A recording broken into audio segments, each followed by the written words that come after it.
No, don't talk about intermolecular pressure. Okay.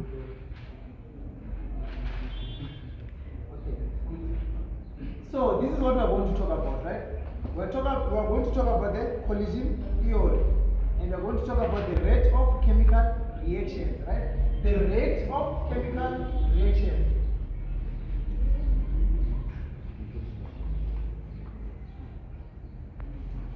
The rate of chemical reactions, right? What is the rate? We're not talking about the rate. What are we talking about? The rate. If you hear the rate, what do you understand by the word rate? Jerry, what do you understand by the word rate? Yes. So the rate is when you are measuring something with time, right? So the rate is how fast or how slow something happens, right? That is the rate. How slow or how fast something is happening, right? So as I said, we are going to talk about what? The rate of chemical reaction, right? So not all reactions happen at the same rate.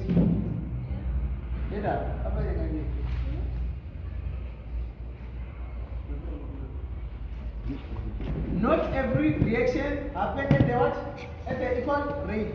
Reactions happen at different rates, right? So it means that all reactions happen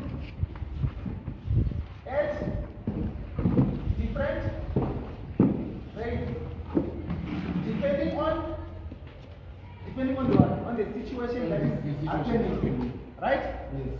Okay. So what is like I said, we're going to start to talk about what? The collision theory. What do you think the collision theory says? What does it say? The collision theory. What does it say?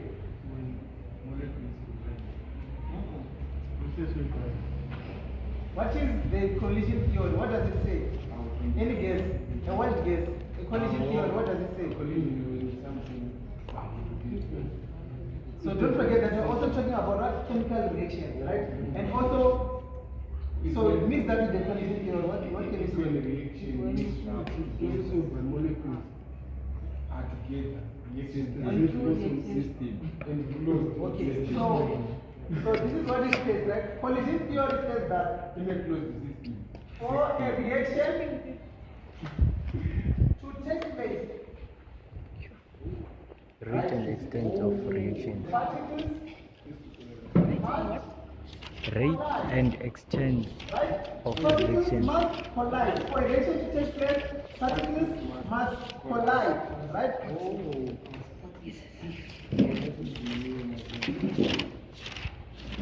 So a reaction that produces more than one product is called a what? Effective collision, right? It's what? A reaction Effective. that produces more than one product is Reactions. called an effective collision, right? So again, as I said, for collision to happen, right? For a reaction to happen, it means that particles must collide, right? How must they collide? They must collide effectively. They must collide what? Effectively, right? Effectively. Okay. So there are factors that affect the what? There are factors that affect the what? The rate of reactions, right? And again, how is this collision theory affected, or how does the collisions of particles affected? How can you affect the collisions of particles? Temperature. So it depends on how many particles are there per unit space, right? If there are many particles at a given space, then it means that they will collide more effectively, right? Yeah. Right? And again, if they are having more energy, it means that they collide effectively, right? Okay. So before I go into factors that affect the reaction rate, right? Let me talk about this. Right? Let me talk about this. What was it? About colliding. Okay. So for particles to collide, I talked about energy, right? I said particles must have energy. And where do particles get energy? We can talk about this energy as kinetic energy. Where do particles get energy from? From? Yeah, but where do they get that kinetic energy from? Any guess? From temperature, right? They must have temperature, right? So temperature gives these particles energy, right? And when particles have energy, they vibrate, right? They vibrate. So it depends on the amount of energy that particles have. If they have enough energy, it means that they vibrate more than enough, right? They vibrate more than enough to move around, right? So when they move around, they will collide either with other particles or again with the what? The container with they are in, right? If they collide with the container, what do? They bounce back, right? And if they collide with other particles, what happens? Is either a bond forms.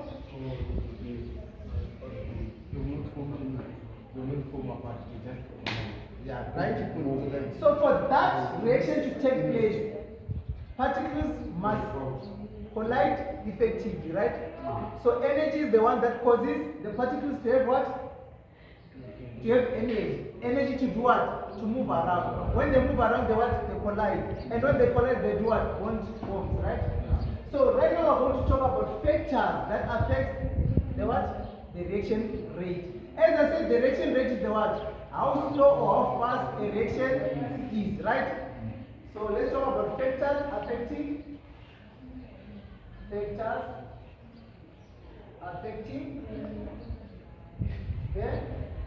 reaction rate.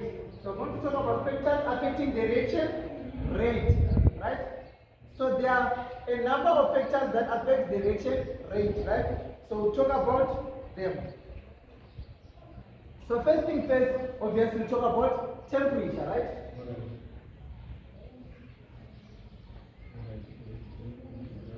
So first we talk about temperature. How does temperature affect the reaction rate? How does it affect it?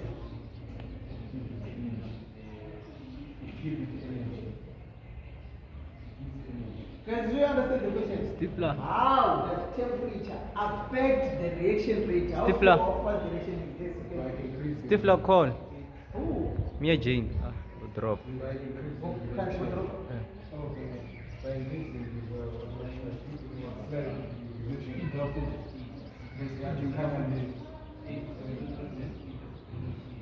Okay. So this is how this affects the reaction rate, right? Increase in temperature. The increase in temperature, right, increases the kinetic energy of particles. Right? So when we increase the kinetic energy of particles, what happens? The particles have what? Particles have more energy to move around.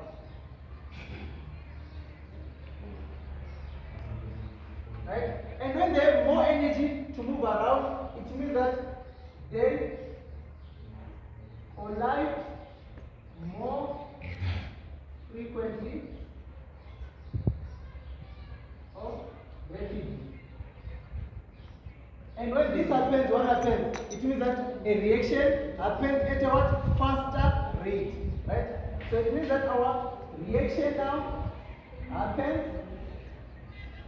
at a faster rate. So what does it mean? It means that the increase in temperature also increases the what? The rate of chemical reaction, right? So it means that a reaction happening at 20 degrees Celsius is not the same as the reaction happening at 50 degrees Celsius, right? So if I ask you, which reaction is faster, this or that? The one with 50 degrees. Why? Because there's more energy in this. And if there's more energy, it means that all the particles are having enough energy to move around. And when they move around, they do what? They collide. And when they collide rapidly, what happens? Reaction happens at a faster rate. Right? So temperature affects the reaction by this. An increase in temperature is also an increase in what? Reaction rate, right? So if I read something like this as our graph, right? Between the reactant and the product. So again, in this you must also understand reactant and product. What are reactants? What are reactants? So they are our inputs, right? So these are our inputs and these are our outputs, right? So according to the graph, if I'm talking about reactants, where should my graph start at? If I'm talking about reactants, my graph should start somewhere else because reactants, it means that I'm already having reactants, right? As the reaction is happening, reactants are what? Are being decreased, right? So it means that my reactants start at somewhere, then they decrease, right? Yeah. So this is the graph that shows my reactants, right? But my product should start at what? At 0. It means that my products are going up like this. Does this make sense? So it means that the more the products are being made, the more the reactants are being used up. And then they'll get to 0. When they get to 0, what happens to the product? They'll continue to move like that. Why do they continue to move like that? Because the reaction is going to a what? Terminal phase. So it means that if the reaction gets to a terminal phase, there's no reaction that is going on because there are no more reactants. So it means that the product will remain constant. So this, as I said, this topic will help you to understand the what? Chemical equilibrium, because when you get to chemical equilibrium, we'll deal with these graphs, this type of graphs. And you must understand what do they mean. Right? So, I showed this graph like this, right? So it means that if this reaction is happening at 20 degrees, it means that this is what is happening. So this is time, and this is what? The number of moles, right? So as the number of moles are decreasing over time, the number of products are increasing over time, right? So if you're having a graph that you cover for this 50-degree thing, what will you have? We will have something like this, right? It means that our reactants will move so slow, so fast like this. So they will end so fast. Why? Because the reaction time has now been decreased. Because increasing temperature increases the what? The rate of reaction. So it means that other than taking maybe 10 seconds to complete this reaction, now it takes maybe 5 seconds. Why? Because the reaction rate has been increased by increasing the what? The temperature. I said increasing the temperature increases the what? The energy of the particles, right? And when the particles are having enough energy, they what? Collide more frequently. And when they do that, reaction, they what? They do okay. Right? So it means that if I'm talking about the products of this now, the products of this now are going to be fastly enough again. They also happen at a faster rate compared to this. Can you see that? So it means that now products are being formed more faster than. Does it make sense? So this is the first factor that affects the what? The reaction rate. It is temperature. It affects the reaction rate. Increasing temperature increases the what? Reaction rate.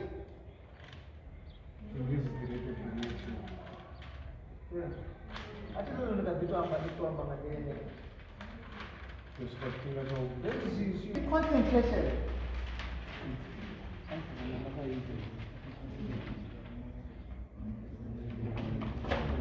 So before we can go there, what is concentration? What is concentration?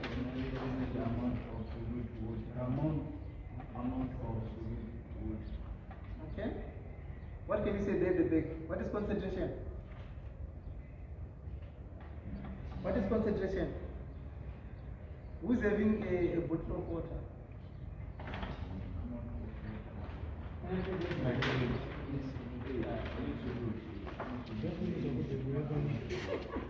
Water in here, right? Yeah. Right? Yeah. So, if we put maybe 5 teaspoons of sugar in here, right? in this water, it means that that is the concentration of sugar compared to this water, right? Right? So it means that it is a bit concentrated, right? It will be a bit sweeter, right? Sure. And then if I say, okay, I want to put 20 teaspoons of sugar in this while there's water, what does it mean? It will be more sweet. It will be more sweeter, right? Than before, right? So what does it mean about the concentration? It means that now the concentration is too high than before, right? Yeah. So what is concentration according to what I just said? It's the amount.